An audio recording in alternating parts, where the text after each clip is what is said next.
मुझे याद तो रहे कि कौन है। चले ठीक है मैम, नेक्स्ट टाइम इंशाल्लाह। ओके, चलें जी, हम लोग स्टार्ट करते हैं एजुकेशनल रिसर्च को।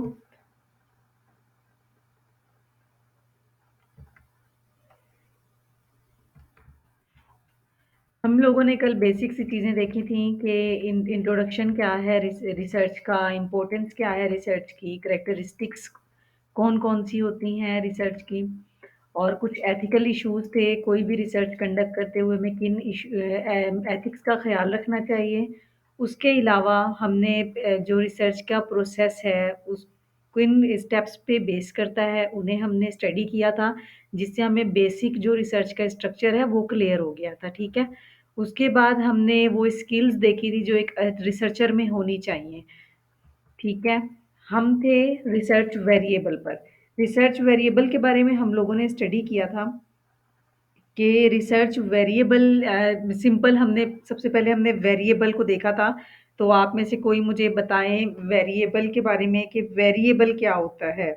कल हम लोगों ने इसे थोड़ा सा पढ़ा था, तो मुझे अपने वर्ड्स में बताएं कि वेरिएबल होता क्या है एक्चुअल में।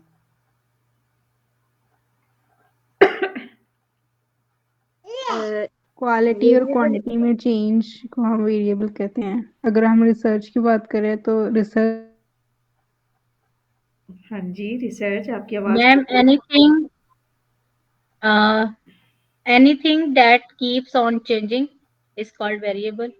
हाँ, चेंजेबल हो, ठीक है, जिसमें चेंजिंग होती रहे वक़्तन-फ़वक़्तन, वो क्या कहलाएगी, वो वैल्यू क्वांटिटी भी हो सकती है, क्वालिटी भी हो सकती है, क्वांटिटेटिव भी हो सकती है, क्वालिटेटिव भी हो सकती है, जिसमें टाइम टू टाइम चेंज होता रहे, जो वेरी करते रहें, वो वेरिएबल कहलाते हैं। ठीक है, वेरी गुड आप दोनों के लिए। उसके बाद हमने कहा था रिसर्च वेरिएबल, वो वेरिएबल जो रिसर्च पर्पज़ के लिए हम यूज़ करें, वो सिंपली रिसर्च वेरिएबल कहलाता है। तो रिसर्च वेरिएबल की कुछ टाइप्स हमने यहाँ पर देखी थी, जिनमें से इंडिपेंडेंट और डिपेंडेंट वेरिएबल है, उसका हम लोग रिलेशन जो है वो पढ़ चुके थे, दोनों को क्लियर कर चुके थे कि मैम इंडिपेंडेंट जी। मैम जो आपने पढ़ा है और जो बुक पे लिखा है ना उसमें थोड़ा काफी डिफरेंट है, मतलब वो थोड़ा और तरह से एक्सप्लेन है हाँ जी, और थोड़ा डिफिकल्ट भी कौन है। सी बुक की बात कर रही हैं आप?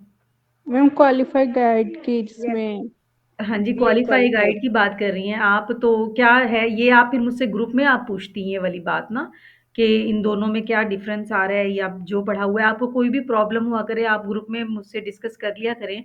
जब आप बाद में क्लास लेने के बाद पढ़ रहे होते हैं किसी भी बुक में, उसी बात को लेकर कोई भी आपके माइंड में कन्फ्यूज़न हो, तो आप मुझे बताएँ क्या लिखा हुआ है? मैम वहाँ पर जो हाइपोथेसिस है वहाँ पर उसका थोड़ा टोटली डिफरेंट एक्सप्लेन किया है। एम्पिरिकल का मतलब यहाँ पे आपने जस्ट एम्पिरिकल का सिंपल मतलब थोड़ा थोड़ा बताया है। बिल्कुल। वहाँ पर काफी डिटेल्ड है और करेक्टरिस्टिक्स भी बहुत लेंथी है और थोड़ी चेंज भी है वहाँ पर। करैक्टरिस्टिक्स मैं आपको बताती हूँ कि जो बेसिकली जो करैक्टरिस्टिक्स है ना, एक रिसर्च की करैक्टरिस्टिक्स बहुत होती हैं। ये जो मैंने यहाँ पर आपके सामने दिए हैं ना, ये सिंपल वर्ड्स में है। ठीक है, कि फॉर एग्जांपल हाइपोथेसिस बेस होती है रिसर्च, एनालिटिकल होती है। आप यही वर्ड्स आपको कई वेज में मिल जाएंगे। ठीक है, कई डिफरेंट उसमें मिल जाएंगे, कॉन्सेप्ट एक ही होगा। आप मुझसे शेयर करिएगा, नहीं तो मेरे पास भी क्वालिफाई है, मैं उसको खुद भी देखूंगी आप कहाँ से देखकर कहाँ कंफ्यूज हो रही हैं। ठीक है, मैं फिर उसके बाद इसको डिस्कस करेंगे हम लोग। इंडिपेंडेंट और जी डिपेंडेंट के बारे में मुझे बताएं, कोई कंफ्यूजन हो तो। इंडिपेंडेंट के बारे में मुझे महविश मलिक आप बताएंगी कि कल हमने क्या पढ़ा था।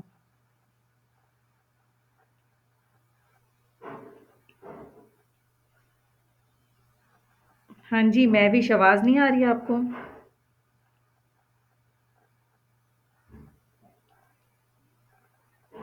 साजिद अली, बाकी लोग भी यस पार्टिसिपेट। मैम। जी, आप बताएं मुझे इंडिपेंडेंट वेरिएबल के बारे में हमने क्या पढ़ा था।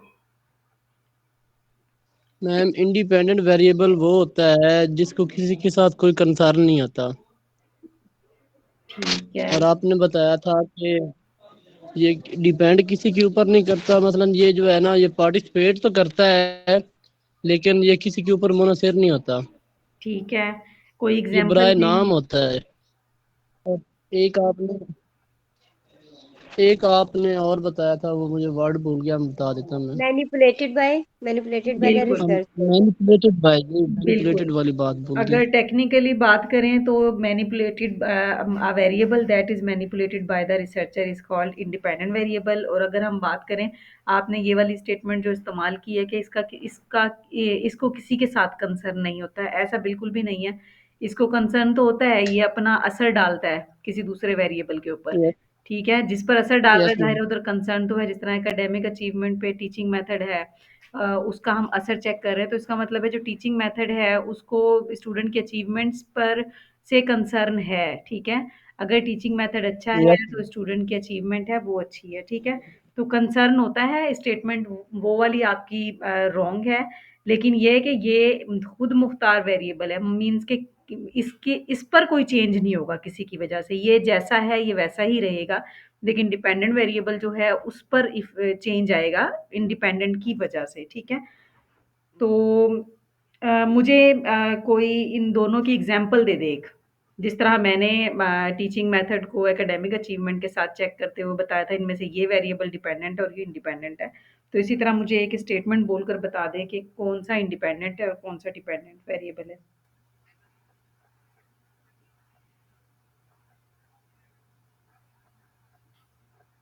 हाँ जी, कौन बताएगा?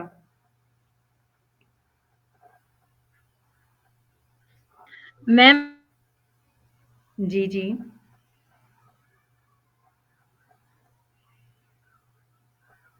आपकी आवाज़ नहीं आ रही।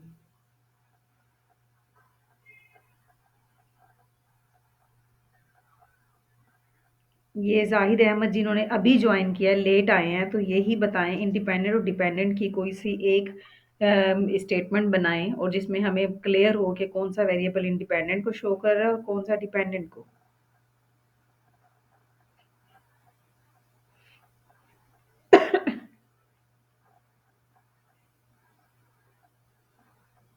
आई थिंक आवाज़ नहीं आ रही है। शाम को मैम। वालेकुम अस्सलाम। जी, हीरा।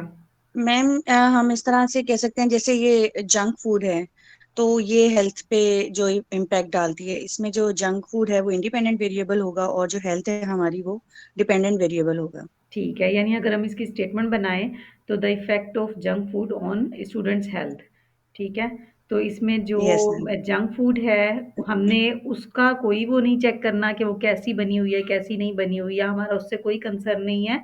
हमें उसका सिर्फ़ उसकी वजह से दूसरे वेरिएबल पर चेंज चेक करना है। दूसरा वेरिएबल कौन-सा है? जो कि हेल्थ है, ठीक है?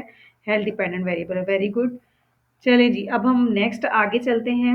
नेक्स्ट हमारा है था मॉडरेटिंग वेरिएबल। मॉडरेटिंग वेरिएबल कौन-सा वेरिएबल होता है?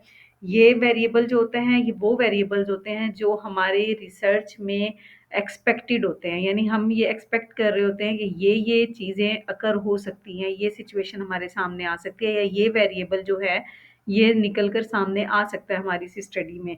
तो इसलिए इसे एक्सपेक्टेड वेरिएबल कहते हैं। प्री डिटरमिन्ड होते हैं, यानी रिसर्चर जो होता है जब अपनी वो प्रॉब्लम आइडेंटिफाई कर रहा होता है तो वहाँ पर तो उसे क्लियर हो जाता है कि ये हमारी रिसर्च का इंडिपेंडेंट और डिपेंडेंट वेरिएबल है। ठीक है, जैसे जंक फूड और हेल्थ जो है हमें क्लियर हो गया है कि ये 2 वेरिएबल्स हैं हमारी स्टडी का। मॉडरेटिंग वेरिएबल एक ऐसा थर्ड वेरिएबल जो आप पहले से माइंड में रख लेते हैं। फॉर एग्ज़ाम्पल जंक फूड जो है वो ऐज पर भी डिपेंड पर ज़्यादा असरअंदाज़ होगी अगर ऐज डिफरेंट होगी। तो जैसे फॉर एग्ज़ाम्पल कि ओल्ड एज जो लोग होंगे उनको जंक फूड जो है वो ज़रा तेज़ी से इफ़ेक्ट करेगी क्योंकि उनके स्टमक वग़ैरह हैं वो थोड़ा वीक होते हैं, ठीक है? तो यानी एज वाला जो फैक्टर है ना हम लोग पहले से प्री डिटरमिन कर लेते हैं कि थोड़ा-सा एज की वज़ह से भी फ़र्क पड़ेगा जंक फूड के इफ़ेक्ट का हेल्थ पर, ठीक है? और बल्कि तेज़ी से असर असर होगा उन लोगों पर। तो ये थर्ड जो वेरिएबल है ये मॉडरेटिंग वेरिएबल कहलाएगा। इसका एक और नाम होता है कॉन्कॉमिटेंट वेरिएबल, ठीक है? तो आपने ये प्री डिटरमिन्ड होते हैं यानी स्टडी स्टार्ट करने से पहले ही उसके माइंड में एक्सपेक्टेड होते हैं, रिसर्चर के माइंड में होते हैं कि ये चीज़ें हो सकती हैं असरअंदाज, ठीक है?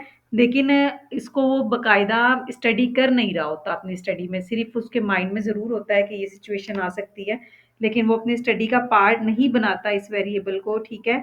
तो इस वेरिएबल का हाँ ये है कि उसके नोटिस में ज़रूर होता है कि उसके रिजल्ट्स पे कहीं ना कहीं असर पड़ा है और असर पड़ता भी है इंडिपेंडेंट और डिपेंडेंट वेरिएबल पे। अगर फॉर एग्जांपल जंक फूड और हेल्थ की बात करें और उसमें एज का फैक्टर को माइंड में रखें, तो हमने हमारा असल पर्पस तो है कि हमने जंक फूड जो है उसका इफेक्ट चेक कर रहे हैं हम हेल्थ पर, लेकिन कहीं ना कहीं हमारे माइंड में है कि हमारे पास जो लोग हैं, जो पार्टिसिपेंट्स हैं जिनके ऊपर हम स्टडी करने जा रहे हैं, जो पॉपुलेशन है, उनमें कुछ ओल्ड एज हैं, कुछ बहुत छोटी एज के बच्चे हैं, कुछ यंग एज के हैं, तो डिफरेंट तरह के लोग हैं। तो वो एज वाला फैक्टर हमारे अपने माइंड में ज़रूर होगा कि जंक फूड है वो किस किस एज पे ज़्यादा तेज़ी से हेल्थ को डिस्टर्ब कर सकती है और किस पे बहुत स्लो काम होती है। कितना कितने लोग हैं जो जिनका स्टेमिना होता है वो ज़्यादा स्ट्रॉन्ग होता है, तो वो जंक फूड ज़रा आहिस्ता आहिस्ता काम करती है। लेकिन हमारे माइंड में है, हमें खुद भी रीज़न समझ में आ रही है कि रिजल्ट्स ऐसे क्यों आ रहे हैं, लेकिन हम उसको अपनी स्टडी का पार्ट नहीं बना रहे। हम स्टडी में जस्ट फोकस यही रख रहे हैं कि जंक फूड का इफ़ेक्ट क्या है। ठीक है, क्लियर है? जो मॉडरेटिंग वेरिएबल होता है वो इसी टाइप का वेरिएबल है, जो सिंपली एक्सपेक्टेड ज़रूर होता है लेकिन वो स्टडी का पार्ट नहीं होता और उससे थोड़े बहुत रिजल्ट्स पे भी असर पड़ रहा होता है। कि जो हमारे हेल्थ फैक्टर्स के जो रिजल्ट्स आ रहे हैं वो चेंज होते हैं एज वाइज, लेकिन हम एज को पढ़ ही नहीं रहे हैं अपने स्टडी में, एज को हम कंसीडर ही नहीं कर रहे हैं, लेकिन वो मॉडरेटिंग वेरिएबल कहलाता है। ठीक है, नेक्स्ट है इंटरवेनिंग वेरिएबल। इंटरवेन मैम ये मॉडरेटिंग का थोड़ा सा दोबारा बता दें, मेरा नेटवर्क प्रॉब्लम हो गया था। ओके, मॉडरेटिंग वेरिएबल का मैंने आपको ये बताया है कि ये प्री डिटरमिन्ड होते हैं। जो रिसर्चर होता है उसने पहले से जो है एक्सपेक्ट कर रहा होता है कि ये सिचुएशन आएगी उसकी स्टडी में। ठीक है, अब एक एग्जांपल दी थी एक स्टूडेंट ने जंक फूड के इफेक्ट की हेल्थ पर। ठीक है, अब वो जंक फूड के इफेक्ट को चेक कर रहा है हेल्थ पर, तो अब दो वेरिएबल तो उसे क्लियर है ना कि इंडिपेंडेंट और डिपेंडेंट वेरिएबल ये दो काम कर रहे हैं। अब थर्ड जो मॉडरेटिंग वेरिएबल है वो सिचुएशन अपने सामने रखता है कि अगर वो हेल्थ को चेक कर रहा है और उसके जो पॉपुलेशन है उसमें मिक्स हैं लोग, हर एज के लोग शामिल हैं, तो जाहिर सी बात है कि जंक फूड जो है वो एज के हिसाब से भी स्टेमिना, जाहिर सी बात है ज़्यादा एज के और कम एज के लोगों का स्टेमिना जो है वो ज़रा वीक होता है, तो वो फिर ज़्यादा जल्दी इफ़ेक्ट करेगी। जंक फूड लोगों की हेल्थ को जल्दी ख़राब करेगी। और जो यंग एज के लोग हैं उनमें थोड़ा-सा स्टैमिना ज़्यादा है या स्ट्रॉन्ग हैं, तो इसलिए फिर वो ज़रा थोड़ा आहिस्ता-आहिस्ता जंक फूड उनकी हेल्थ पे असरअंदाज़ होगी। तो ये एज वाला फैक्टर उसके अपने माइंड में होता है रिसर्चर के, उसे पता होता है कि उसके रिजल्ट्स में चेंज ज़रूर आएगा इस एज फैक्टर की वजह से, लेकिन वो उसको इग्नोर करेगा, उसको वो पढ़ेगा नहीं, अपनी स्टडी में शामिल नहीं करेगा, स्टडी में पॉइंट आउट नहीं करेगा कि जी उसके रिजल्ट जो हैं वो ऐसे क्यों आ रहे हैं, क्योंकि उसमें एज फैक्टर इन्वॉल्व था। तो वो ये बात डिस्कस नहीं करेगा, वो बस अपनी स्टडी का जो मेन मकसद है वो यही रखेगा कि बस उसने जंक फूड का इफ़ेक्ट चेक करना है हेल्थ पर। अब इसका कंसर्न इस चीज़ से नहीं है कि उसकी एज क्या थी पार्टिसिपेंट की या क्या नहीं थी, लेकिन ये एक वेरिएबल उस वो एक्सपेक्ट ज़रूर कर रहा होता है, मॉडरेटिंग वेरिएबल, कि ऐसी सिचुएशन आएगी उसकी स्टडी में और कहीं ना कहीं इंडिपेंडेंट और डिपेंडेंट के रिजल्ट्स को वो करेगी, चेंज करेगी। ठीक है, अब है नेक्स्ट। एक्सक्यूज मी मैम, तो ये मॉडरेटिंग वेरिएबल तो एज ए इंडिपेंडेंट वेरिएबल भी वर्क कर रहा है इधर, फिर इसको क्योंकि कंट्रोल नहीं कर सकता रिसर्चर। नहीं, बिल्कुल ऐसे ही है। जो जितने भी बाकी हम वेरिएबल्स मोस्टली पढ़ेंगे ना, उनका जो इफ़ेक्ट होता है वो एज़ ए डिपेंडेंट वेरिएबल पर होता है, ठीक है? क्योंकि असल जो हमारा चेंज होने वाला वेरिएबल है वो डिपेंडेंट ही है। हम उसी पे हमारी स्टडी का पर्पज़ ही डिपेंडेंट वेरिएबल होता ही वो है, जिसमें हम इफ़ेक्ट को स्टडी करने जा रहे हैं, ठीक है? जिस पर हम चेंज चेक मेज़र करने जा रहे हैं। तो मॉडरेटिंग वेरिएबल भी ज़ाहिर-सी बात है इसके जो भी रिज़ल्ट्स होंगे वो डिपेंडेंट वेरिएबल के रिजल्ट्स को चेंज करेंगे, ठीक है? यानी हेल्थ की जो भी सिचुएशन आएगी, जो रिजल्ट्स आएँगे, उन पे इफ़ेक्ट डालेंगे मॉडरेटिंग वेरिएबल। इसी तरह इसको लेकिन मैम हम अगर हमें सिचुएशन का पता है, अगर हमें ऑलरेडी सिचुएशन का पता है तो हम उसको रोक भी तो सकते हैं, हम ये इसको यूज नहीं भी कर सकते। जिस तरह हाँ, हम अगर फूड हमें पता है ये हमारी हेल्थ के लिए नहीं सही सूटेबल, जी, तो फिर जी। हम उसको नहीं यूज करेंगे। तो तो बिल्कुल फिर ऐसे ही है, लेकिन नहीं, इसी नहीं। तरह मॉडरेटिंग आप जिस तरफ जा रही हैं ना, वो आपकी बात सही है, हम नहीं करेंगे, लेकिन हमने तो रिसर्च करनी है ना, हमने स्टडी करना है। लाज़मी नहीं है कि हम सिर्फ़ जंक फूड हम किसी स्पेशल किस्म की जंक फूड के बारे में भी स्टडी करना चाह रहे हैं, ठीक है? उसके इफ़ेक्ट्स चेक करना चाह रहे हैं या हम उसको एक डिफ़रेंट सिचुएशन में डिफ़रेंट मतलब इलाके के लोगों पर इम्प्लीमेंट करना चाह रहे हैं क्योंकि हमारी जो स्टडी होती है ना, वो हर एरिया में जाके डिफ़रेंट रिज़ल्ट्स देती है, एरिया पर भी डिपेंड करती है, ठीक है? अब फॉर एग्जांपल मैं किसी देहात के एरिया में जाकर इंग्लिश का एक मॉडल है वो इंट्रोड्यूस करवाने जा रही हूँ, तो ज़ाहिर-सी बात है मेरे रिज़ल्ट्स कुछ और आएँगे। लेकिन अगर मैं किसी इंग्लिश ममालिक में ही जाके वहाँ पर इंग्लिश का मॉडल इंट्रोड्यूस करवा रही हूँ, तो वहाँ पर रिज़ल्ट्स कुछ और आएँगे। तो इसी तरह जंक फूड हो सकता है कि कुछ हम कोई वेजिटेरियन लोग हैं, हम उनको जाकर वहाँ पर मीट वग़ैरह की टाइप की कुछ फूड्स हैं, वो खिला रहे हैं, ठीक है? तो वहाँ पर जो है सिचुएशन और होगी, लेकिन अगर हम जहाँ मतलब अगर हम फूड को एक्सचेंज कर दें, किसी और एरिया में ले जाएँ, जहाँ खाई नहीं जाती, तो वहाँ पर सिचुएशन और होगी। तो ये जो आप कह रही हैं कि हम उस चीज़ को खिलाएँगे नहीं, फिर हमारी स्टडी का पर्पज़ ही नहीं है ना, फिर तो हम इस टॉपिक पे स्टडी ही नहीं करेंगे ना, हम कोई और चेंज कर लेंगे। ठीक है? जी। नेक्स्ट है इंटरवेनिंग वेरिएबल। मैम मतलब जो जी, जी। है वो नेगेटिव सेंस में यूज होता है। आपकी आवाज़ नहीं क्लियर आ रही मुझे। मैम जो मॉडलिंग वेरिएबल है वो मतलब इन नेगेटिव सेंस में यूज होता है। नहीं, नेगेटिव सेंस में नहीं यूज़ होगा, बिल्कुल भी नहीं। ये इसका कहने का मतलब ये है कि इंडिपेंडेंट और डिपेंडेंट वेरिएबल से हटकर जो कोई और वेरिएबल अकर हो, जिसका पहले से रिसर्चर को आइडिया हो कि ये सिचुएशन उसके सामने आ सकती है, वो मॉडरेटिंग वेरिएबल कहलाता है। ठीक है? तो ठीक है। ये नेगेटिव या पॉज़िटिव इस वे में नहीं आएगा, ऐसी कोई भी थिंकिंग नहीं है, इसकी जस्ट सिर्फ़ थिंकिंग ये है कि ये ऑलरेडी प्री डिटरमिन्ड होते हैं, रिसर्चर के माइंड में होते हैं कि ये चीज़ उसके रिजल्ट की स्टडी में इफ़ेक्ट डालेगी, लेकिन वो उसको ये समझ लें कि कंसीडर नहीं करता बस, ठीक है? जैसे मैंने ऐज की एग्ज़ाम्पल दे दी है कि उसको पता है कि डिफरेंट ऐज के लोग हैं, उसके रिजल्ट्स डिफरेंट होंगे, लेकिन उसकी वो अपनी स्टडी का फ़ोकस उस तरफ लेके ही नहीं जा रहा है, वो अपनी स्टडी को सिर्फ़ इस तरफ लेके जा रहा है कि बस 2 वेरिएबल्स का इफ़ेक्ट चेक करना है, ठीक है? Thank you madam, you thank you. Welcome. Next है इंटरवेनिंग वेरिएबल। तो इंटरवेन आपको नाम से ही पता चल रहा है कि दखल अंदाजी करने वाला वेरिएबल्स, ठीक है? जो आपके स्टडी में मुदाखलत करे, वो इंटरवेनिंग वेरिएबल कहलाता है, ठीक है?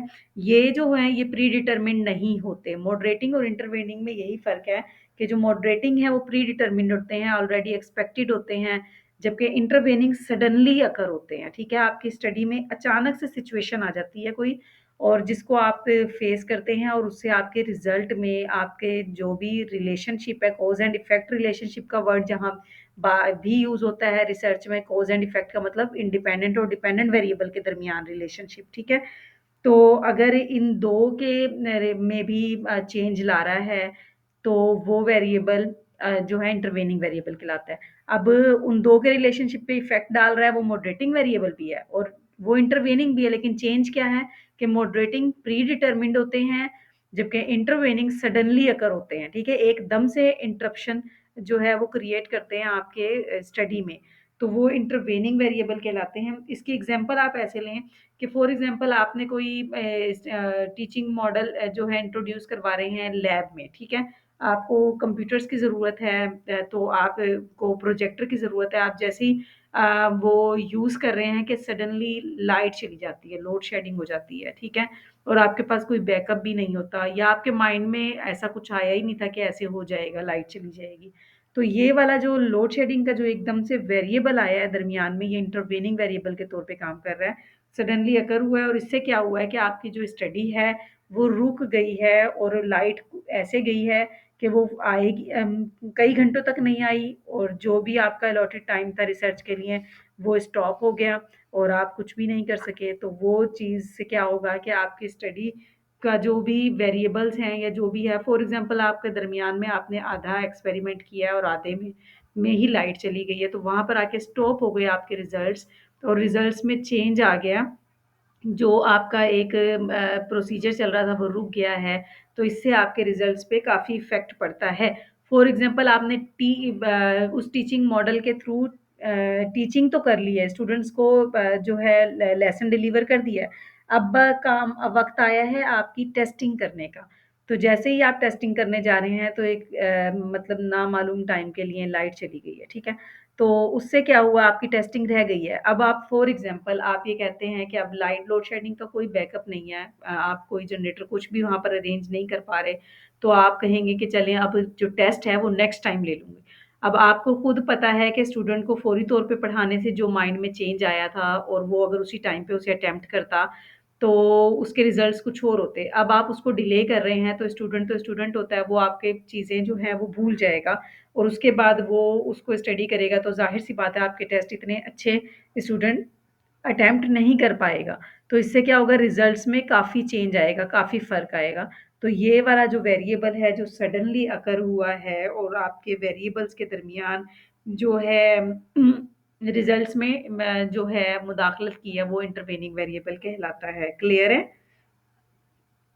इंटरवेनिंग की तो एग्जांपल आप ना लोड शेडिंग माइंड में रखिएगा, ठीक है? सडनली लोड शेडिंग आ गई, ये बेस्ट एग्जांपल है इंटरवेनिंग की कि आप कोई ऐसा प्रोजेक्ट कर रहे हैं और उसमें लोड शेडिंग का एक वेरिएबल सडनली अगर हो गया है तो वो इंटरवेनिंग कहलाएगा।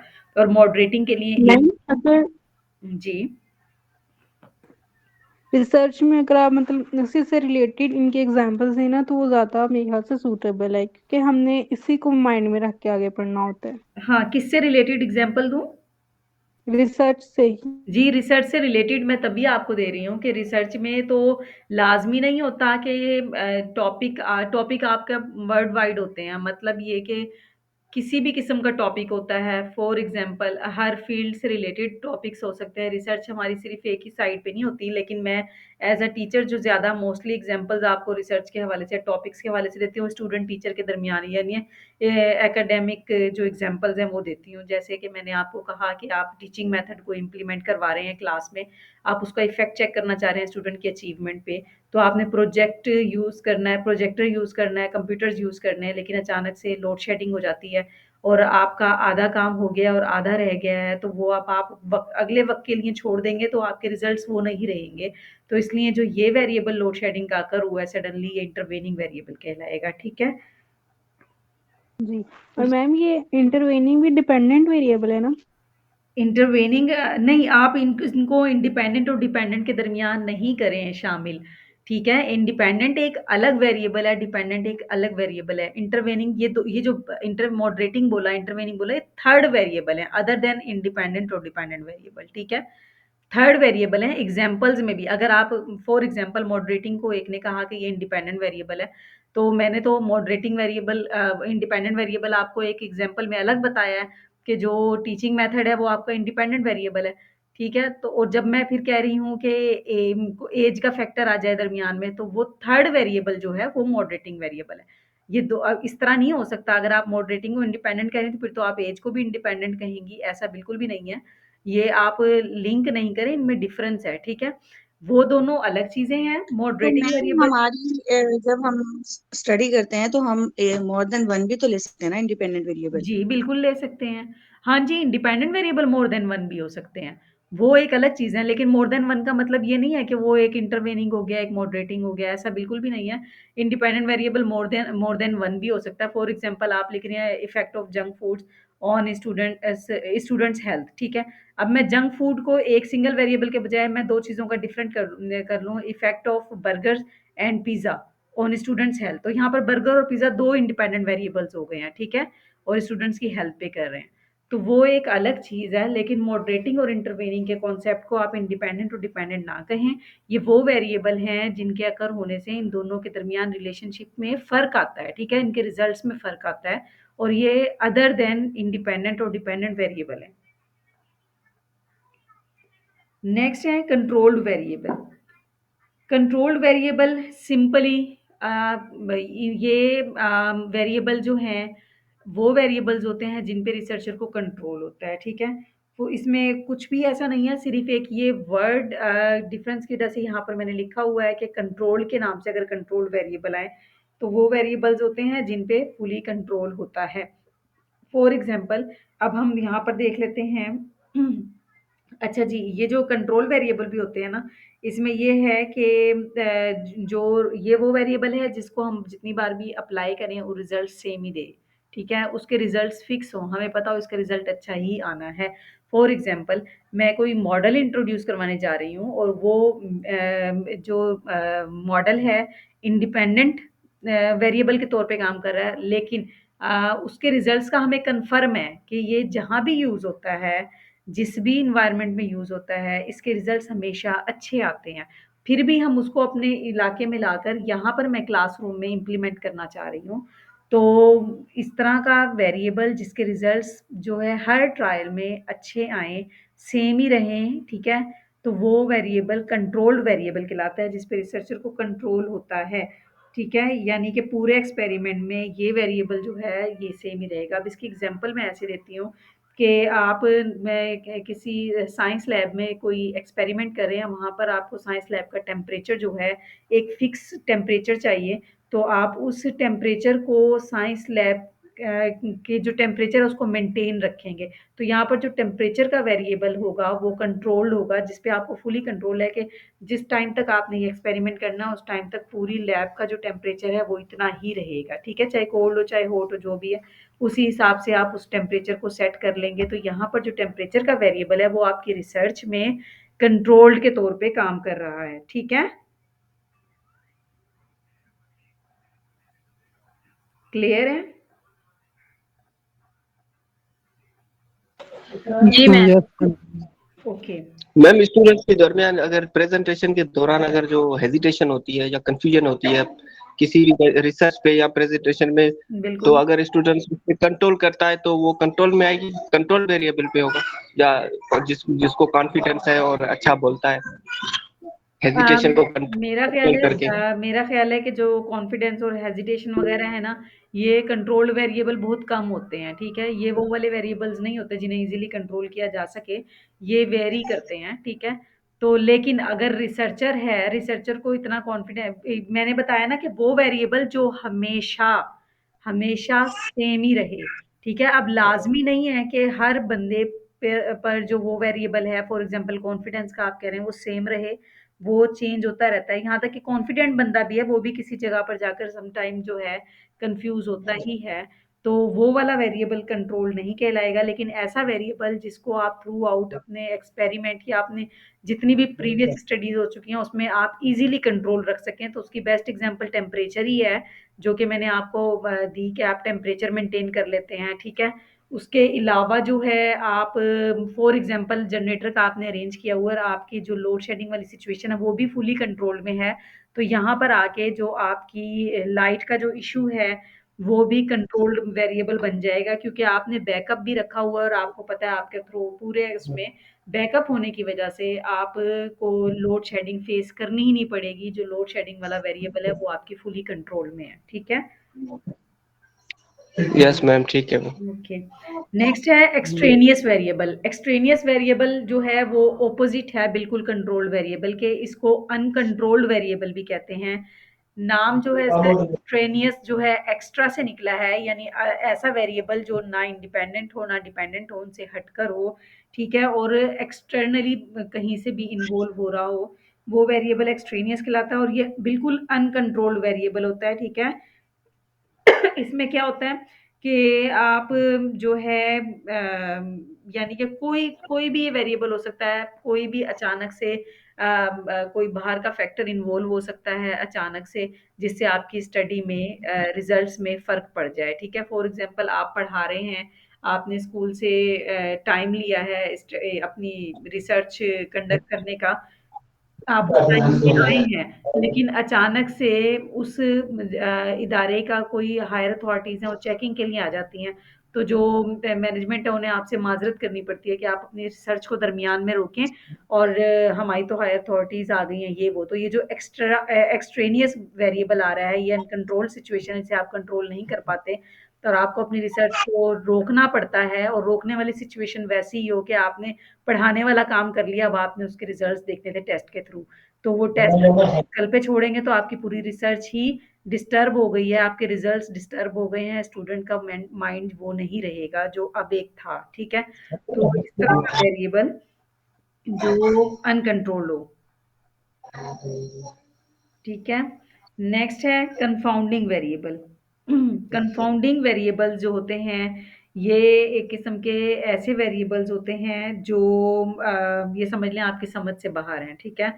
यानी आप बिल्कुल भी उसे अंडरस्टैंड नहीं कर पाते या आपको इस वेरिएबल के बारे में बिल्कुल भी नहीं पता, लेकिन ये आपके रिजल्ट्स जो हैं उन पे असर डाल रहे हैं। इंडिपेंडेंट और डिपेंडेंट वेरिएबल की जो रिलेशनशिप है उस पे इफ़ेक्ट डाल रहे हैं, ठीक है। तो लेकिन आप ना उस वेरिएबल को अंडरस्टैंड कर पा रहे हैं, ना उसे कंट्रोल कर पा रहे हैं, ठीक है। कुछ भी ऐसा नहीं है कि आप उसके बारे में समझ सकें। कंफाउंडिंग की आपको ये वेरिएबल बहुत कम मिलेगा कहीं भी स्टडी में। तो ये कंफाउंडिंग वेरिएबल के बारे में आपको डिटेल में जाने की ज़रूरत नहीं है, बहुत ज़्यादा फेमस वेरिएबल नहीं है, ये बहुत किसी ये एमफिल लेवल पे भी नहीं पढ़ाया जाता, लेकिन आपको आइडिया होना चाहिए। अगर पेपर पॉइंट ऑफ व्यू से आपसे कंफाउंडिंग वेरिएबल का पूछा जाए तो ये वो वेरिएबल होता है जो सिंपली इंडिपेंडेंट और डिपेंडेंट पर असर डालता है, रिजल्ट्स पे असर डालता है, लेकिन जो रिसर्चर है वो इसके बारे में कंफर्म होता ही नहीं है कि ये असल में है क्या चीज़, ठीक है, या इसको कैसे रिजोल्व करना है, इस सिचुएशन को हैंडल कैसे करना है। तो इस टाइप का जो वेरिएबल है वो कंफाउंडिंग वेरिएबल कहलाता है। सिंपली इसके लिए यही आसान अल्फाज है कि समझ से बाहर होता है रिसर्चर की। अभी हम जितने भी पढ़ रहे हैं तमाम जो वेरिएबल्स हैं कंट्रोल को अगर हम हटा दें तो ये हमारी रिसर्च स्टडीज़ पर असर डालते हैं, ठीक है। तो कंट्रोल भी ज़ाहिर सी बात है असर डालता है। अगर टेम्परेचर हमारे कंट्रोल में है लैब का, तो इसका मतलब हमारी स्टडी जो हमारी रिसर्च है वो अच्छी जा रही है और अच्छे ही रिजल्ट्स आएंगे। जैसा कि हमें फील हो रहा है कि दो वेरिएबल्स की रिलेशनशिप को हम ज़्यादा क्लियरली जो है आइडेंटिफाई कर पाएंगे। तो अब नेक्स्ट है कैटेगोरिकल वेरिएबल। नाम मैम चल रहा है जी। मैम एक क्वेश्चन है। जी जी ये जो एक्सट्रेनियस वेरिएबल है और इंटरवनिंग वेरिएबल है, ये आपस में कोरिलेट हो सकते हैं? क्योंकि आपने कहा था उसके अंदर फर्ज करें कि लाइट चली जाती है सडन, ठीक है। ठीक है, तो आपकी रिसर्च इफेक्ट हो सकती है और रिजल्ट्स वो नहीं आएंगे। जो एक्सट्रेनियस है उसके अंदर भी यही है कि आपको कोई बाहर से अथॉरिटी आपको डिस्टर्ब कर देती है, तो ये भी तो वही सेम चीज हो गई। नहीं, मैंने एक्सट्रेनियस वेरिएबल का आपको ये जस्ट एक एग्जांपल में ये कहा कि बाहर का कोई ऐसा वेरिएबल आ जाता है जो कि आपके कंट्रोल में नहीं है, ठीक है, अनकंट्रोल्ड है आपके लिए, आप वो सिचुएशन हैंडल नहीं कर सकते। और इंटरवेनिंग वेरिएबल का मैंने आपको ये कहा था।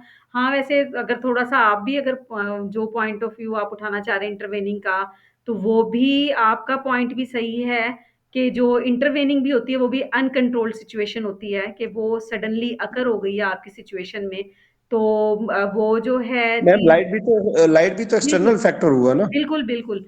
और एक्सट्रेनियस है, लेकिन अगर आप वर्ड्स पर जाएँ, तो वर्ड्स का याद रखिएगा, मिक्स मत करिएगा इस इंटरवेनिंग के साथ। कॉन्सेप्ट्स बेशक मिलते-जुलते हैं, लेकिन एक्सट्रेनियस जो होता है, वो ये समझ लें एक्सटर्नली जो है किसी टर्म को रेफ़र कर रहा है कि सडनली कोई एक्सटर्नल फैक्टर्स जो है वो इन्वॉल्व हो गया है, ठीक है? जो कि अनकंट्रोल्ड है, ठीक है? तो वो चीज़ क्या कहलाएगी? एक्सट्रेनियस वेरिएबल कहलाएगी। एग्ज़ाम्पल मैं इसकी वैसी वही दी थी आपको मैंने, और वो बाहर वाले पर्सन का इन्वॉल्व होना इसीलिए मैंने यहाँ पर शो किया था ताकि वो एक्सट्रेनियस के साथ आपको क्लियर हो जाए, ठीक है कॉन्सेप्ट मिलता-जुलता ही है, सडनली ही अकर हो रही है सिचुएशन और दोनों सिचुएशंस ही अनकंट्रोल्ड हैं आपके लिए।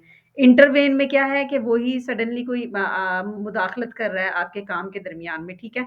और इंटरवेनिंग में भी यही होता है कि आपने पहले से सोचा हुआ नहीं होता ऐसी सिचुएशन फेस होगी, इसी वजह से वो अनकंट्रोल्ड होती है, ठीक है? ठीक है, जी आपके थैंक यू। माइंड में भी जो कॉन्सेप्ट आया है ना वो भी तो सही है। ये सिर्फ जितने भी वेरिएबल्स हैं ना यहाँ पर इंडिपेंडेंट और डिपेंडेंट के अलावा, मॉडरेटिंग का और इंटरवेनिंग का तो क्लियर डिफरेंस ही है, ठीक है। कंट्रोल और अनकंट्रोल का नाम से पता चल रहा है, ये सिर्फ वर्ड्स की गेम है, ठीक है। तो यहाँ पर सारे इकट्ठे करने का मकसद भी ये था कि अगर आपके सामने कोई कभी ऐसे आ जाए एक्सट्रेनियस वेरिएबल, तो आप कंफ्यूज ना हो, आपको माइंड में फौरन से क्लियर हो कि एक्सट्रेनियस का मतलब क्या है, ठीक है। तो ये सारे यहाँ पर मैंने इकट्ठे कर दिए हैं इसी वजह से। ये आपको बुक्स में नहीं मिलेंगे, ये क्वालीफाई में भी सारे नहीं होंगे, क्वालीफाई में भी सिर्फ 3 या 4 होंगे, ठीक है। उसके बाद है कैटेगोरिकल वेरिएबल, जैसा कि नाम से ही आपको पता है कैटेगरीज़, ठीक है। कि ऐसा वेरिएबल जो कैटेगरीज़ में आपको डिवाइड करे, ठीक है। फॉर एग्ज़ाम्पल डिफरेंट ग्रुप्स हैं, उनकी कैटेगरीज़ बना दी जाएँ, तो वो वेरिएबल कहलाएंगे कैटेगोरिकल वेरिएबल। फॉर एग्जांपल कि जेंडर का एक वेरिएबल लें आप जेंडर, ठीक है। अब उसकी भी ये जेंडर वेरिएबल जो है वो इस वक्त कैटेगोरिकल वेरिएबल के तौर पे काम कर रहा है, क्योंकि जेंडर में कैटेगरीज हैं मेल एंड फीमेल, ठीक है। तो इस टाइप का वेरिएबल जिसको आपको फौरन पता चल जाए कि इसमें ये कैटेगरीज या इतनी कैटेगरीज होती हैं, वो कैटेगोरिकल वेरिएबल कहलाता है। और कैटेगरीज होती हैं, किसी किस्म की न्यूमेरिकल वैल्यूज नहीं होती, इसलिए इसको क्वालिटेटिव वेरिएबल भी कहते हैं, ठीक है। कैटेगोरिकल वेरिएबल को क्वालिटेटिव वेरिएबल भी कहते हैं। जैसा कि मैंने एग्जांपल में बताया है कि जेंडर की जो है कैरेक्टरिस्टिक या क्वालिटी दो, वो है कि दो मेल और फीमेल। इसी तरीके से एज का अगर हम ले लें तो एज हम रख लेते हैं चाइल्डहुड, यंग, ठीक है, और एडल्टहुड, इस ओल्ड एज, हम ये कैटेगरीज बना लेते हैं। तो ये कैटेगरीज जो होती हैं क्वालिटेटिव होती हैं, ठीक है। किसी किस्म की न्यूमेरिक्स या क्वांटिटी इन्वॉल्व नहीं होती इसमें, तो इसीलिए इसको कैटेगोरिकल वेरिएबल को क्वालिटेटिव वेरिएबल भी कहा जाता है। नेक्स्ट है कंटीन्यूअस वेरिएबल। कंटीन्यूअस वेरिएबल जो होते हैं ये वो वेरिएबल्स होते हैं जो आप, फॉर एग्जांपल आपके सामने एक रेंज दी गई है वैल्यूज़ की, तो उस वैल्यूज़ के हर पॉइंट्स जो है वो कंटीन्यूअस वेरिएबल में काउंट होता है, ठीक है। यानी कि जितनी भी वैल्यूज़ हैं एक रेंज के दरमियान, वो तमाम वैल्यूज़ कंटीन्यूअस वेरिएबल में काउंट होती हैं। और इसी वजह से कंटीन्यूअस ये क्वांटिटेटिव फॉर्म में होती है, ठीक है। एब्सोल्यूट और डिस्क्रीट वैल्यूज़ पार्ट होती हैं इसका, तो इसीलिए जो ये कंटीन्यूअस वेरिएबल है इसे क्वांटिटेटिव वेरिएबल भी कहा जाता है। इसमें जो डेटा होता है या जो भी मेजरमेंट होती है वो क्वांटिटेटिव फॉर्म में होती है। फॉर एग्जांपल स्टूडेंट की जो हाइट है, ठीक है, वो पॉइंट्स में भी होती है, एक पॉइंट्स को, यानी 4 से 5 फीट के दरमियान भी मौजूद है हाइट्स मौजूद होती हैं। तो जो ये हाइट का जो वेरिएबल है ये इस वक्त कंटिन्यूस वेरिएबल कहलाएगा और क्वांटिटेटिव वेरिएबल कहलाएगा। क्लियर है? मैम कैटेगोरिकल दोबारा बताइए। कैटेगोरिकल वेरिएबल ऐसा वेरिएबल जो कि आपके जो रिजल्ट्स हैं उनको कैटेगरीज में डिसाइड करे या कैटेगरीज में रिप्रेजेंट करे। फॉर एग्जांपल अगर आपने जेंडर को एज अ वेरिएबल लिया तो अब उसकी कैटेगरीज क्या क्या होंगी, मेल एंड फीमेल, ठीक है। तो ये कैटेगोरिकल वेरिएबल कहलाता है। सिंपल, जो सिंपल आपको जो जेंडर बेस अगर स्टडी कर रहे हैं तो वो आपको मेल एंड फीमेल को की कैटेगरीज में आपको रिजल्ट्स देगा, ना कि किसी नंबर्स की फॉर्म में। मेल एंड फीमेल आप खुद देखें, सिर्फ एक वर्ड्स हैं, ये वर्ड्स हैं, ठीक है। तो इस तरह क्वालिटेटिव फॉर्म में अगर आपको जो भी डाटा रिक्वायर्ड हो या जो भी वेरिएबल काम कर रहा हो, कैटेगोरिकल वेरिएबल कहलाता है, ठीक है। जी मैम, थैंक यू। मैम इसको क्वांटिटेटिव में हम नहीं यूज करेंगे? नहीं, बिल्कुल ये कैटेगोरिकल वेरिएबल क्वांटिटेटिव वेरिएबल में यूज़ किया जाता है रिसर्च में। फॉर एग्जांपल मैं अगर मेल और फीमेल को 1 एंड 2 का के नंबर असाइन कर दूं, ठीक है। लेकिन एक्चुअल में देखा जाए वो तो आगे फिर हम कर रहे होते हैं ना। एक्चुअल में देखा जाए तो जो जेंडर की कैटेगरीज हैं, जेंडर जो है वो क्वालिटेटिव ही कैटेगरीज हैं उसकी, जो कि मेल एंड फीमेल हैं, ठीक है। आगे जब हम उसे न्यूमेरिक फॉर्म में अपने रिजल्ट्स फाइंड करने के लिए डाटा एनालिसिस कर रहे होते हैं रिसर्च में, तो वहाँ पर तो हमारे कोई भी वर्ड्स या जो भी क्वालिटेटिव डाटा होता है वो सारा कन्वर्ट हो जाता है क्वांटिटेटिव में, ताकि हम एनालिसिस कर सकें, ठीक है। जी मिस, ठीक है ma'am. Okay ma'am, okay. Okay, next है रिसर्च वैलिडिटी, ठीक है। रिसर्च वैलिडिटी के बारे में हम पढ़ रहे हैं कि रिसर्च वैलिडिटी असल में होती क्या है, ठीक है। अब वैलिडिटी जो ये होती है वो ये है, कहलाती है कि हमने जो भी हम अपना रिसर्च कोई भी काम करने जा रहे हैं, तो क्या वो काम हमारे उस चीज़ मकसद के अकॉर्डिंग है या नहीं है, ठीक है। तो अगर तो हमारे मकसद को, हमारे ऑब्जेक्टिव्स को अचीव कर रहा है, तो इसका मतलब ये है कि वो जो हमारी स्टडी है वो वैलिड है, ठीक है। हमने जिस मकसद के लिए डिज़ाइन की है, जिस मकसद के लिए हमने पूरा एक्सपेरिमेंट किया है, अगर वही मकसद फुलफिल हो रहा है, अचीव हो रहा है, तो वो वैलिड कहलाएगी, ठीक है। तो ज़ाहिर-सी बात है कि अगर हमने कपड़े धोने के लिए मशीन डिज़ाइन किया, मशीन बनाई है और वो मशीन कपड़े धो रही है, तो इसका मतलब है कि वो मशीन जो है वो वैलिड है। अगर फॉर एग्ज़ाम्पल वो कपड़े धोने के बजाय वो कपड़े सुखा रही है, तो इसका मतलब ये है कि उसका फ़ंक्शन ही इनवैलिड हो गया ना, हमारा जो पर्पज़ था वो ही अचीव नहीं हुआ, तो वो इनवैलिड कहलाएगी। इसी तरह स्टडी का भी है, रिसर्च स्टडी का भी है कि अगर हमने जो भी रिसर्च स्टडी की है अपने टॉपिक के लिहाज से की है और हम चाह रहे हैं कि जो जंक फूड्स हैं उसके रिजल्ट्स जो हैं उसके हेल्थ पर क्या असर पड़ रहा है, हमें वो रिजल्ट्स मिले। तो अब हमें वो हेल्थ के बजाय या फॉर एग्जांपल हेल्थ के बजाय हमें कुछ और ही रिजल्ट्स प्रोवाइड कर रहा हो, हमें हेल्थ के बारे में तो पता ही ना चल रहा हो कि जंक फूड का काम क्या है, तो वो चीज़ रिसर्च स्टडी जो है वो हमारी इनवैलिड हो जाएगी, वो वैलिड नहीं कहलाएगी। तो ये सिंपल वर्ड्स में है, बाकी इसकी डेफिनेशंस आपको हर बुक में मिल जाएँगी, जो भी है वो रट्टा लगाना चाहें आप देख लें, लेकिन जो आपको कॉन्सेप्ट्स इसके क्लियर होने चाहिए कि जो आप मैयर करना चाह रहे हैं, क्या आपकी स्टडी वो चीज़ मैयर कर रही है, ठीक है? अगर कर रही है तो वो रिसर्च वैलिडिटी कहलाती है। अब रिसर्च वैलिडिटी की जो टाइप्स हैं वो बेसिकली 3 टाइप्स हैं, इंटरनल, एक्सटर्नल और एक्सपेरिमेंटल वैलिडिटी। अब इंटरनल, एक्सटर्नल और एक्सपेरिमेंटल वैलिडिटी ये तीनों क्या हैं, इन तीनों में डिफरेंस क्या है?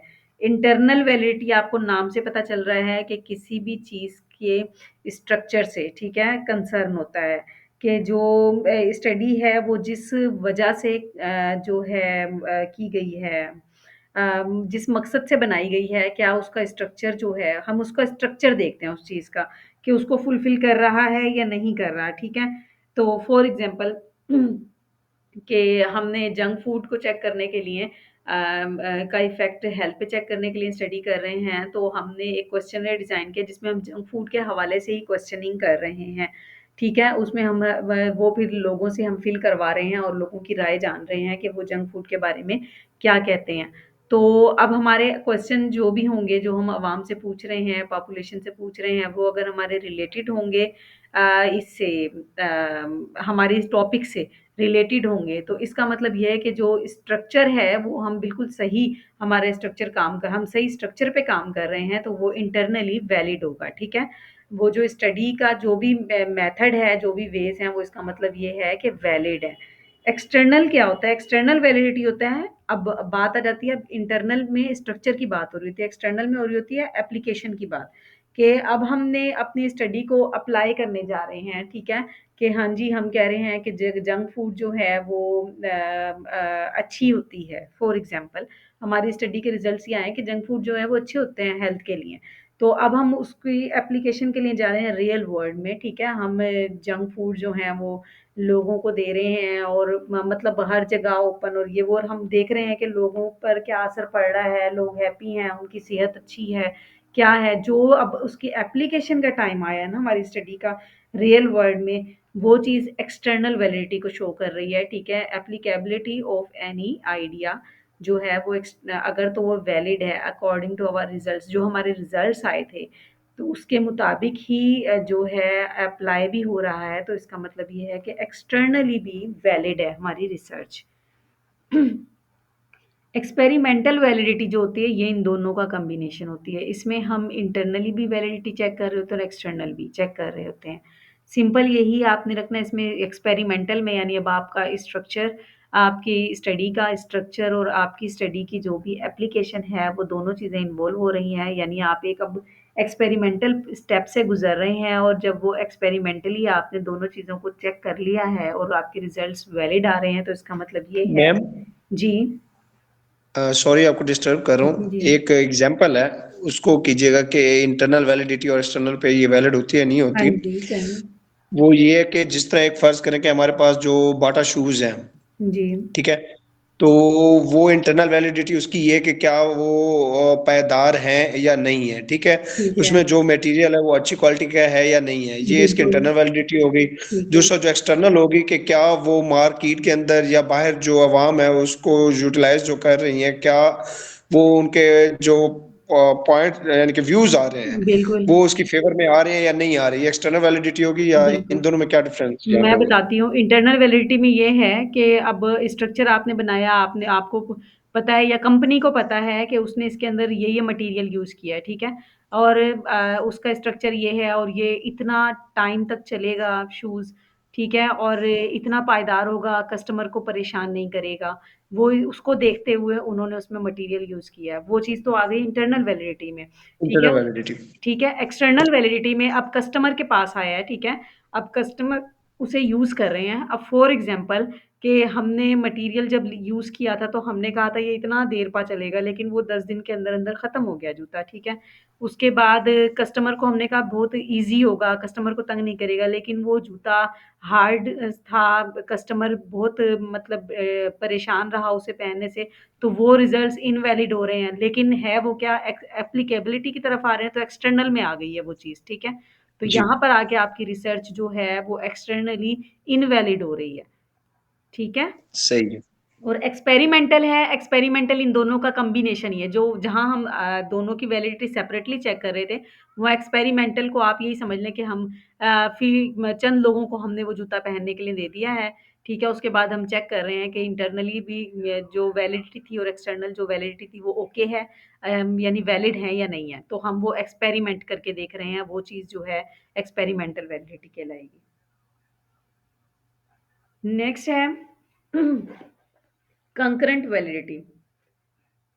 कंकरेंट वैलिडिटी जो है ये वो वैलिडिटी होती है जिसमें आप ये समझ लें कि दो चीज़ें हैं, उन दोनों का साथ-साथ आप रिज़ल्ट्स चेक कर रहे हैं। फॉर एग्ज़ाम्पल अगर मैं इसकी एग्ज़ाम्पल लूँ स्टूडेंट की अचीवमेंट का देखूँ कि स्टूडेंट ने एक सब्जेक्टिव टाइप पेपर दिया है, एक ऑब्जेक्टिव टाइप पेपर दिया है, ठीक है?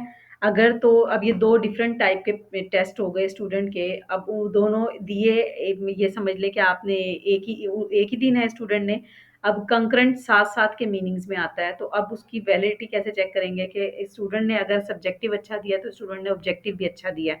अगर दोनों ही टेस्ट अगर हमने फ़र्ज़ किया हुआ है स्टूडेंट ब्रिलिएंट है, अगर वो दोनों ही टेस्ट कंकरेंटली जो है अच्छे रिज़ल्ट्स दे रहा है, तो इसका मतलब है कि कंकरेंट वैलिडिटी मौजूद है उस टेस्ट में, ठीक है? अब फॉर एग्ज़ाम्पल इसका मतलब ये है कि ब्रिलिएंट है स्टूडेंट। फॉर एग्ज़ाम्पल अब हम दोनों अब ये ना हो कि बच्चे ने ऑब्जेक्टिव टेस्ट टाइप टेस्ट अच्छा दे दिया, सब्जेक्टिव टाइप टेस्ट अच्छा दिया, वहाँ पर आके कंकरेंट वैलिडिटी नहीं होती, ठीक है? कि हम जो 2 चीज़ें, जो 2 एस्पेक्ट्स स्टूडेंट के मुहैया करना चाह रहे थे, वो दोनों कंकरेंटली जो हैं, सेम रिज़ल्ट्स नहीं प्रोवाइड कर रहे। एक का रिज़ल्ट अच्छा आ रहा है, एक का रिज़ल्ट बिल्कुल बुरा आ रहा है, तो वो चीज़ कंकरेंटली इनवैलिड कहलाएगी, ठीक है? तो कंकरेंट वैलिडिटी का सिंपल कॉन्सेप्ट भी ये है कि 2 डिफरेंट एस्पेक्ट्स को आप साथ-साथ चेक कर रहे हैं, उसकी वैलिडिटी को चेक कर रहे हैं। अगर तो वो वैलिड आ रहे हैं रिज़ल्ट्स कि दोनों में ही अच्छा है, तो इसका मतलब है कंकरेंट वैलिडिटी। अगर दोनों में ही बुरा है, तो भी कंकरेंट वैलिडिटी है, यानी वैलिड है। 2 चीज़ें आप चेक कर रहे थे, दोनों में रिज़ल्ट्स वैलिड हैं आपके, कि वो अगर स्टूडेंट्स की तैयारी नहीं है, तो दोनों चीज़ों की ही तैयारी नहीं है, ठीक है? क्लियर है ये कंकरेंट वैलिडिटी?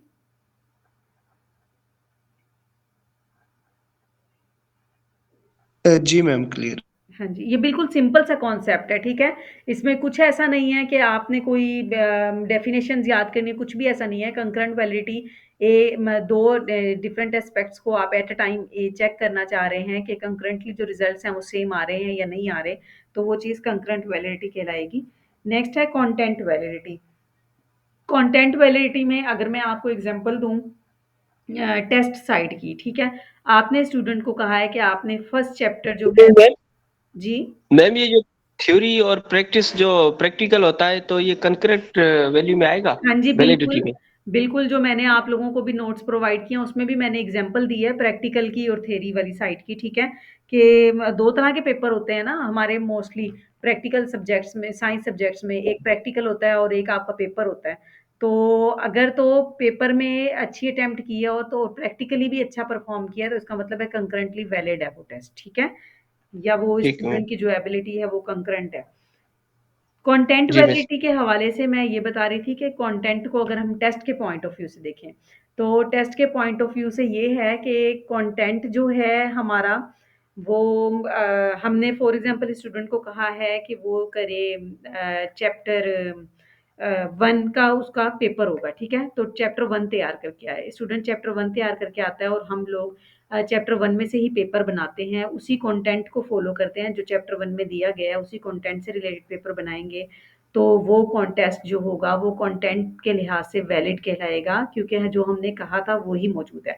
अब जो आउट ऑफ सिलेबस पेपर होते हैं वो कंटेंट के लिहाज से फिर इनवैलिड हो जाते हैं कि हमने जो चीज़ अपने कंटेंट का पार्ट ही नहीं बनाई थी, जो कंटेंट में फिक्स ही नहीं की थी, हमने वो चीज़ अपने पेपर में इंक्लूड कर दी है, तो उससे ज़ाहिर सी बात है रिजल्ट्स जो हैं अच्छे नहीं आते, रिजल्ट्स इनवैलिड आते हैं। हम ये फैसला नहीं कर पाते कि स्टूडेंट अच्छा था या बुरा था, क्योंकि सब बराबर हो जाते हैं, वो प्रिपेयर करके ही नहीं आए होते।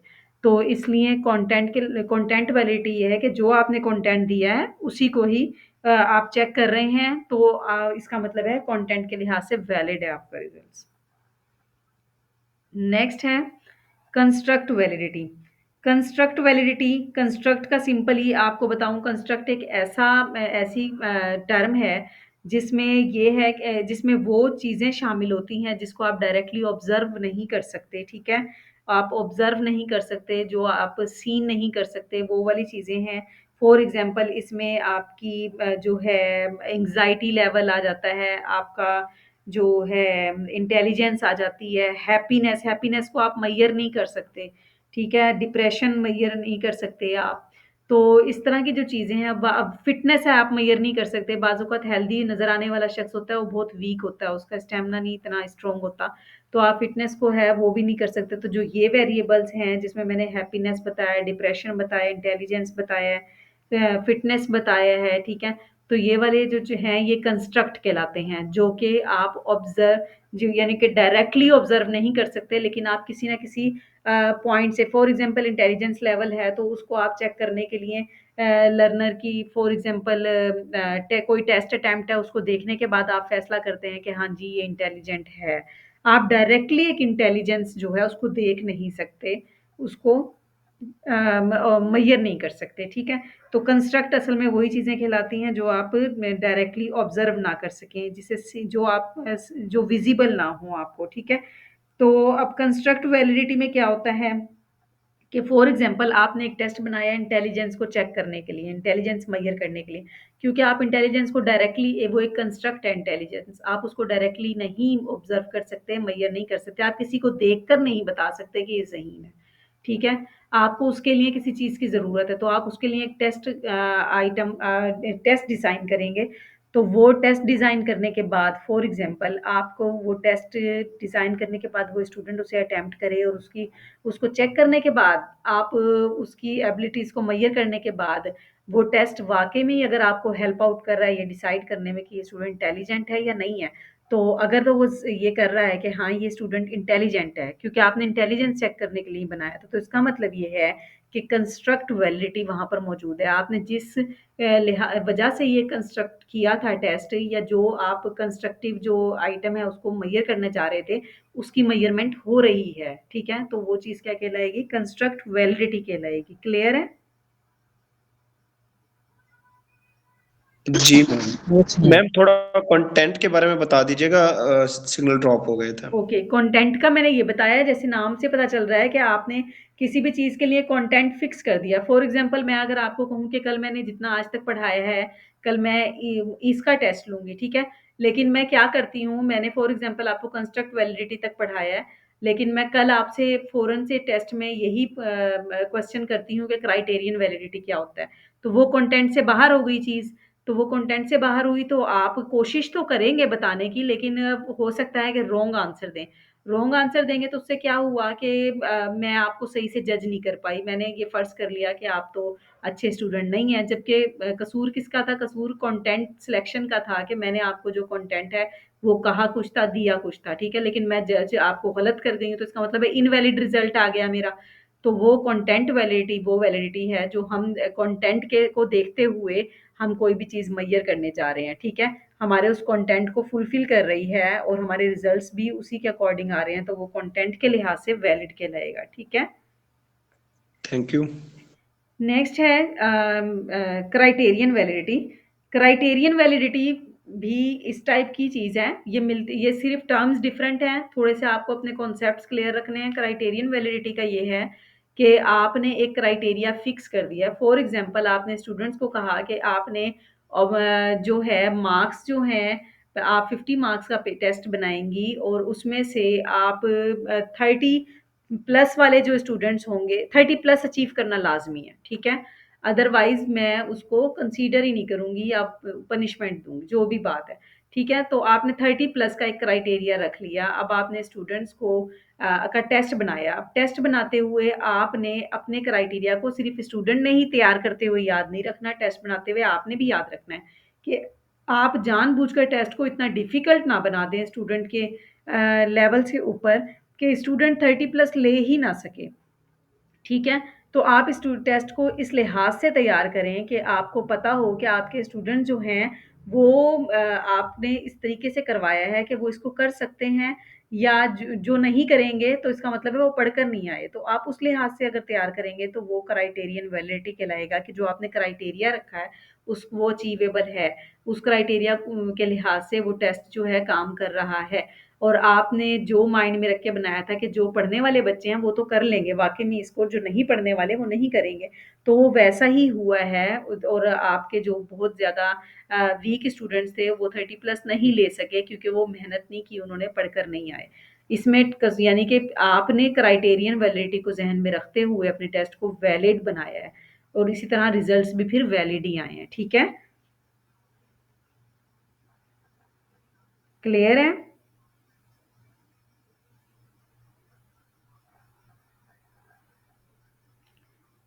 आवाज आ रही है ना मेरी? नेटवर्क का तो इशू नहीं हो गया कोई? नो मैम, यस क्लियर है, क्लियर है। ठीक है, ठीक है। ओके, उसके बाद है face validity. Face validity test की नाम से पता चल रहा है बाय फेस, ठीक है। टेस्ट की जो अपीयरेंस है, मैं यहाँ टेस्ट की एग्जांपल दे रही हूँ, आप अपने रिसर्च वर्क की भी ले सकते हैं एग्जांपल, कि जो रिसर्च वर्क है वो अपीयरेंस के लिहाज से आपको देखते ही पता चल रहा है। फॉर एग्जांपल आप डेटा एनालिसिस वाले चैप्टर पे जाते हैं, वहाँ पर टेबल्स और ये चीज़ें देखते हैं, आपको अंदाजा हो जाता है टेबल्स के हेडिंग देख के कि आप ये चीज़ें जो हैं ये रिजल्ट्स निकाले हैं आपने। तो वो बाय फेस जो है, बाय अपीयरेंस जो है, आपको अगर आपके स्टडी से रिलेटेड आपको काम मिल रहा है तो इसका मतलब है कि फेस वैलिडिटी है उस रिसर्च में। इसी तरह अगर टेस्ट की बात करें, फॉर एग्जांपल आपने स्टूडेंट को कहा आप एमसीक्यूज टाइप टेस्ट लेंगी चैप्टर 1 का। अब अगले दिन पेपर आया, आप देखते ही होंगे कि आप स्टूडेंट के हाथ में पेपर पकड़ाते हैं, स्टूडेंट सबसे पहले एक नज़र ऐसे डालते हैं पेपर की तरफ, ठीक है। तो वो क्या बाय फेस उसको चेक कर रहे होते हैं। बाय फेस अगर एमसीक्यूज टाइप ही टेस्ट है तो इसका मतलब है कि फेस वैलिडिटी है उस टेस्ट में, ठीक है। जो आपको कहा गया था वो उसी के अकॉर्डिंग है, उसकी अपीयरेंस वैसी ही है, तो इस लिहाज से वो टेस्ट वैलिड है और आप उसको अगर मेहनत करके आए हैं तो सही से सोल्व कर लेंगे। अगर फॉर एग्जांपल आप ऑब्जेक्टिव टाइप कहा है और आपने सब्जेक्टिव टाइप पेपर दे दिया है तो स्टूडेंट तो एमसीक्यूज टाइप की तैयारी करके आया था, वो डिड लेंथी क्वेश्चंस तो वो बिल्कुल लिख ही नहीं पा रहा है क्योंकि उसने पढ़ा ही नहीं, उसने उस चीज़ को फोकस ही नहीं किया, तो वो बाय फेस इनवैलिड टेस्ट कहलाएगा, ठीक है। क्लियर है? बहुत सिंपल सा कॉन्सेप्ट है इसका। Yes ma'am, clear. Yes ma'am. हाँ जी, तो आज के लिए इतना काफ़ी, टाइम भी हमारा हो गया है। कल इंशाल्लाह हम लोग पढ़ेंगे रिसर्च रिलायबिलिटी और हाइपोथेसिस के कॉन्सेप्ट को डिटेल में देखेंगे। तो किसी को कोई प्रॉब्लम हो